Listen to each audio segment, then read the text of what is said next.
Agence immobilière Burnett? Jade Summers à l'appareil. Récitai-je pour la 20e fois de la matinée. Nous sommes début juin et, comme chaque année, c'est le début de la période de rush. Néanmoins, cette saison s'annonce encore plus difficile que les précédentes, car l'agence Jim Burnett a pris du galon au cours des derniers mois.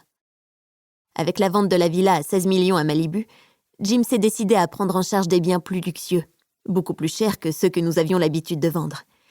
Et devinez quoi? Depuis 3 mois, mon patron a fait de moi l'agente en charge de la vente des villas de prestige, dépassant les 5 millions de dollars de prix de vente. Il m'a fait venir avec lui sur le terrain pendant plusieurs semaines et s'est vite rendu compte que le courant passait bien avec ses clients les plus riches, qui sont à l'aise et en confiance avec moi. Il faut admettre que fréquenter William n'aura pas seulement été destructeur. Cela m'aura au moins permis de découvrir à quoi ressemble le gratin angelin et comprendre certains de leurs codes tacites. À présent, j'ai des clients richissimes et fidèles qui me recommandent à leurs proches et, en l'espace de quelques semaines, j'ai déjà réussi à me constituer un portefeuille de biens phénoménaux à gérer. Autrement dit, je vis le rêve de n'importe quel agent immobilier. Je ne l'aurais pas cru, mais je suis très à l'aise avec ces nouveaux challenges et je performe comme jamais auparavant. Il faut dire que je n'ai jamais autant travaillé de ma vie. En fait, j'y consacre tout mon temps. Depuis que j'ai quitté Malibu, je fais en sorte d'être constamment occupée pour penser le moins possible à William et à la déchirure qui lézarde encore mon cœur 6 mois après notre séparation. Et cela marche assez bien.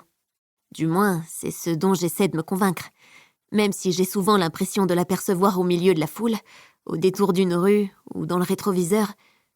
Je ne m'attarde pas trop sur ces visions. Je sais que j'hallucine. Et travailler à en perdre la raison m'aide à ne pas trop me concentrer sur ça. Au cours de la journée, je m'arrête à peine pour manger. Le soir, quand je rentre dans mon nouvel appartement à Silver Lake, je m'endors instantanément, lessivée par ma journée. Oui, on peut dire que je me crève volontairement pour ne pas ruminer et pour essayer d'aller de l'avant. Car je sais que si je la laissais s'exprimer, la douleur pourrait me mettre au tapis en un rien de temps.